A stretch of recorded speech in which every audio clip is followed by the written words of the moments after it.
আমরা সাকিব, মুশফিক, তামিম এদেরকে তুলে আনতে দেখেছি ফারুক ভাইয়ের হাত ধরে। জোর করে কাউকে পদত্যাগ না করতে বললে কেউ ব্যর্থতার জন্য কেউ পদত্যাগ করে না। সব ক্রিকেটারই একজন আদর্শ ব্যক্তি হচ্ছে ফাহিম ভাই, আমাদের ববি ভাই আহমেদ সাজিদুল আলম বলি, উনি কিন্তু অলরেডি বলেছেন এইটা হস্তক্ষেপ, সরকারি হস্তক্ষেপ না। অবশ্যই যে দুজন ব্যক্তিত্ব জয়েন করেছেন নতুনভাবে, তারা তো বাংলাদেশ ক্রিকেটের এক পরিচিত মুখ এবং ক্লিন ইমেজের পার্সন। ফারুক ভাই অনেক সাকসেসফুল ক্রিকেট ক্যারিয়ার ওনার, যেমন উনি জাতীয় দলের অধিনায়ক ছিলেন, তেমনি সাকসেসফুলি বাংলাদেশ জাতীয় দলের দুইবারের প্রধান নির্বাচক ছিলেন। তার সময় বাংলাদেশ দল ভালো রেজাল্ট করেছে। আমরা যতটুকু দেখেছি প্রথমবারের দায়িত্ব পালনের সময় আমরা সাকিব, মুশফিক, তামিম এদেরকে তুলে আনতে দেখেছি, ফারুক ভাইয়ের হাত ধরে এসছেন। পরবর্তীতে মুস্তাফিজরা ফারুক ভাইয়ের হাত ধরে এসছেন। দুইবারই উনি সাকসেসফুলি বাংলাদেশ প্রধান নির্বাচক হিসেবে বাংলাদেশকে, জাতীয় দলকে নির্বাচনের ক্ষেত্রে গুরুত্বপূর্ণ ভূমিকা পালন করেছেন।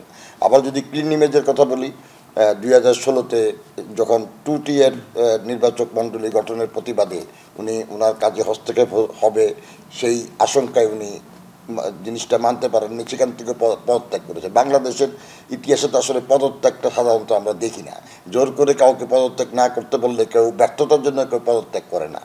সেক্ষেত্রে আমরা ফারুক ভাইকে দেখেছি ব্যতিক্রম, যে উনি ওনার কাজে হস্তক্ষেপ হবে, উনি স্বাধীনভাবে কাজ করতে পারবেন না, সেই জন্য কিন্তু উনি পদত্যাগ করেছেন। তো এইসব ঘটনাগুলো যদি আমরা পরস্পর একটার পর একটা দেখি, তাহলে কিন্তু ওনাকে একটা ক্লিন ইমেজের লোক বলেই কিন্তু আমরা সবাই জানি। On the other hand Fahim ভাই, ওনার ব্যাপারে তো আসলে বলার কিছু নাই। অনেক ক্রিকেটার তৈরির কারিগর, এখনও সাকিব, মুশফিকরা সমস্যায় পড়লে ওনার দ্বারস্থ হন। সাকিবকে আমরা দেখেছি বাংলাদেশে ব্যাক করে এসে ওনার কাছে তালিম নিতে। তো উনি বিকেএসপিতে দীর্ঘদিন কাজ করেছেন। আমরা যখন বোর্ডে ছিলাম তখন উনি আমাদের সঙ্গে ডেভেলপমেন্ট ম্যানেজার হিসেবে কাজ করেছেন। অনেক ক্রিকেটার তুলে আনতে ওনাকে দেখেছি, অনেক ডেভেলপমেন্টের একদম রুট লেভেলে ওনাকে কাজ করতে দেখেছি। প্রায় সব ক্রিকেটারই একজন আদর্শ ব্যক্তি হচ্ছে ফাহিম ভাই। সুতরাং এরকম দুইজনের অন্তর্ভুক্তি অবশ্যই বাংলাদেশ ক্রিকেট বোর্ডকে সমৃদ্ধ করেছে এবং এনাদের হাত ধরে বাংলাদেশ ক্রিকেট একটা নতুন পথে যাত্রা শুরু করবে। পুরাতন যত জঞ্জাল আছে সেটাকে দুই পাশে সরিয়ে রেখে আমরা একটা নতুন পথের যাত্রা করব, সেরকম একটা সম্ভাবনা নিয়েই এই দুজন বোর্ডে এসছেন। আমরা আশা করি যে, আমি ব্যক্তিগতভাবে মনে করি যে ওনাদের দ্বারা ভালো কিছু করা সম্ভব। হ্যাঁ, সেটা ঠিক আছে, বাট চাইলেই কিন্তু আপনি সরাতে পারবেন না। যেহেতু আপনাকে একটা জিনিস বুঝতে হবে যে এখানে আইসিসির কিছু বিধিনিষেধ আছে। যদি অন্যান্য ফুটবল বাদে অন্যান্য ফেডারেশন বা বোর্ডের মতো যদি হতো, আমি চাইলেই কিন্তু ভেঙে দিতে পারতেন, সবাইকে সরিয়ে দিতে পারতেন। সেটা কিন্তু এই যে কেয়ারটেকার গভর্নমেন্ট এসছে বা ইন্টারিম গভর্নমেন্ট এসছে, তারা কিন্তু এটা মুহূর্তেই করতে পারতো। বাট ফুটবল এবং ক্রিকেটের ক্ষেত্রে আমরা জানি যে ফিফা এবং আইসিসির কিছু রুলস অ্যান্ড রেগুলেশনস আছে, তাদের প্রেসক্রিপশন অনুযায়ী কিন্তু চলতে হয়। সেটা না চলতে গেলে ক্রিকেট বোর্ডে একটা কালো তালিকাভুক্ত হওয়ার একটা পসিবিলিটিস থাকে। তার মধ্যেও আমরা দেখেছি যে অনেক ফাঁকফোকর করে ফারুক ভাইকে, ফাহিম ভাইকে বোর্ডে আনা হয়েছে। সহজ প্রক্রিয়াটা কিন্তু সহজ ছিল না। এখন বাকি যারা আছে তাদেরকে সরানোর ক্ষেত্রে, এই পরিষ্কার করার ক্ষেত্রে কিন্তু আসলে আপনাকে একটু সময় দিতে হবে, কিছু প্রক্রিয়া বের করতে হবে। কারণ তারা যদি নিজেরা পদত্যাগ না করেন, নিজেরা চলে না যান, তাহলে তাদেরকে সরানো কিন্তু কঠিন। কারণ তারা নির্বাচিত পরিচালক এবং আগামী নির্বাচনের আগে আপনি চাইলেও কিন্তু, তারা যদি স্বইচ্ছায় সরে না যান, আপনি চাইলেও কিন্তু তাদেরকে সরাতে পারবেন না।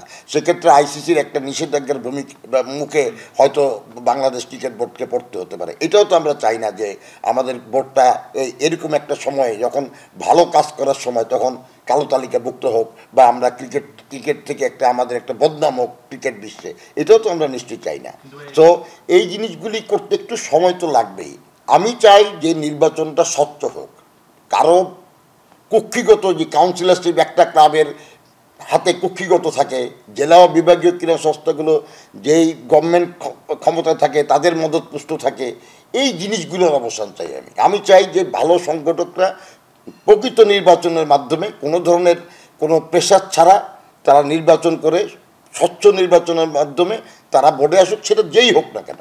কারণ নির্বাচন এমন একটা জিনিস, আপনার যদি জনপ্রিয়তা থাকে, আপনি যদি যোগ্যতা রাখেন, আপনাকে যদি মানুষ ভোট দেয়, আপনি কিন্তু সেটা নিয়ে কোশ্চেন করতে পারবেন না। কোশ্চেন করতে পারবেন কখন?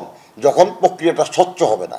আপনাকে একটা পিছনের রাস্তা দিয়ে বা ক্ষমতার প্রভাব খাটিয়ে আপনি যখন কোনো জায়গায় আসবেন তখন কিন্তু প্রশ্ন উঠবে। কিন্তু আপনি যদি স্বচ্ছভাবে স্বচ্ছ নির্বাচনী প্রক্রিয়ার মাধ্যমে আপনি বোর্ডে আসেন, সেটা নিয়েও কিন্তু কেউ প্রশ্ন করবে না। সুতরাং আমি চাই যে ফারুক ভাইও কিন্তু বলেছেন, দায়িত্ব নেওয়ার প্রথম সাংবাদিক সম্মেলনে উনি বলেছেন উনি গঠনতন্ত্র সংশোধনের ব্যাপারে উনি গুরুত্ব দিবেন এবং এমনভাবে গঠনতন্ত্রটা সংশোধন করবেন যাতে আগামীতে একটা স্বচ্ছ সুষ্ঠু নির্বাচন মাধ্যমে বিসিবি বোর্ড গঠিত হয়।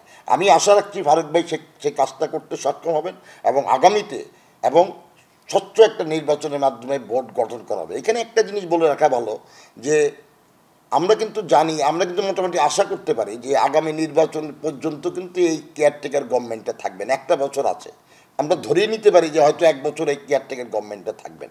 সুতরাং এই কেয়ারটেকার গভর্নমেন্টটা যদি থাকে তাহলে কিন্তু একটা সুবিধা হলো যে আপনার কোনো দলগত কোনো দলীয় প্রেশার আপনার থাকবে না। যেহেতু দলীয় গভর্নমেন্ট থাকবে না, আপনার দলীয় প্রেশারও থাকবে না। দলীয় প্রেশার থাকলে কিন্তু অনেক সময় সভাপতি না চাইলেও অনেককে কিন্তু জায়গা দিতে হয় দলীয় কারণে, একটা প্রেশার থাকে দল থেকে, অনেককে জায়গা দিতে হয়। সুতরাং এই জায়গাটা ফারুক ভাইয়ের জন্য একটা অ্যাডভান্টেজটা কি, যেহেতু যদি সেই পর্যন্ত কেয়ারটেকার গভর্নমেন্ট থাকে বা ইন্টারিম গভর্নমেন্ট থাকে, উনি কিন্তু স্বচ্ছভাবে সব কিছু পরিচালনা করতে পারবেন, কোনো প্রেশারের মুখোমুখি ওনাকে কিন্তু হতে হবে না। এই জায়গাটায় ফারুক ভাইয়ের একটা সুবিধা আছে যে উনি যদি গণতন্ত্রটা সুন্দরভাবে সংশোধন করেন এবং এই ইন্টারিম গভর্নমেন্টের সময় যদি পরবর্তী নির্বাচনটা হয় তাহলে কিন্তু আমি আশা করতে পারি যে একটা সুন্দর নির্বাচনের মাধ্যমে প্রকৃত ক্রীড়া সংগঠকরা বিসিবির হাল ধরবেন এবং একটা নতুন পথে নতুন আলোর দিশা বাংলাদেশ ক্রিকেট আগামীতে পাবে। আসলে এখন দেখেন, এখন যে জিনিসটা করতে হবে, আসলে তরুণ ক্রীড়া উপদেষ্টা উনি চেষ্টা করছেন, বাট আমি মনে করি যে এই চেষ্টাটা শুধু দেশে সীমাবদ্ধ থাকলে হবে না। আপনার ইন্টারন্যাশনালি আপনাকে কিন্তু লবিং করতে হবে। এখন বিশেষ করে আইসিসির সঙ্গে আপনাকে লবিং করতে হবে, দেশের পরিস্থিতিটাকে তাদেরকে ভালোভাবে বোঝাতে হবে যে আসলে কেন আমরা বোর্ডটা ভেঙে দিতে চাই বা নতুন পরিচালক আনতে চাই, দেশের কি পরিস্থিতি, পুরো জিনিসটা এটা আসলে লবিংয়ের ব্যাপার। ক্রিকেট কূটনীতিটা এখানে কাজে লাগাতে হবে। ক্রিকেট কূটনীতিটা কাজে লাগানোর জন্য দরকার পড়লে যারা ক্রিকেট কূটনীতিতে অভিজ্ঞ, যেমন আমি আশরাফুল ভাইয়ের নাম বলতে পারি, ওনাকে কাজে লাগানো যেতে পারে। বুলবুল, ওনাকে কাজে লাগানো যেতে পারে। ইন্টারন্যাশনাল ক্রিকেটের সঙ্গে যারা জড়িত, আইসিসির সঙ্গে বুলবুল কাজ করছে, তাদের মাধ্যমে আইসিসিকে আসলে কনভিন্স করতে হবে যে আমাদের একটা অন্তর্বর্তীকালীন নতুন বোর্ড যেখানে পুরনো জঞ্জাল থাকবে না, প্রকৃত ক্রীড়া সংগঠকদের নিয়ে আমরা করব। এই পরিস্থিতিতে তাদেরকে যদি একবার বোঝানো যায়, কনভিন্স করা যায়, তাহলে কিন্তু আসলে ব্যাপারটা সহজ হবে।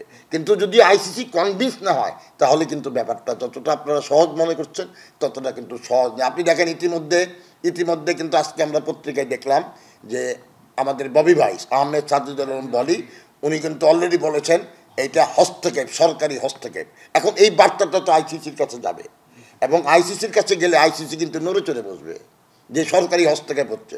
তার মানে কি, এরকম আরেকজন পদত্যাগ করলে কেউ যদি বলে এটাও সরকারি হস্তক্ষেপ, আমাকে পদত্যাগ করতে বাধ্য করা হয়েছে, এরকম যদি কাপল অফ কমপ্লেন চলে যায় আইসিসির কাছে, আপনি কিন্তু তখন আপনার কিন্তু আর পিছনে ফেরার পথ থাকবে না।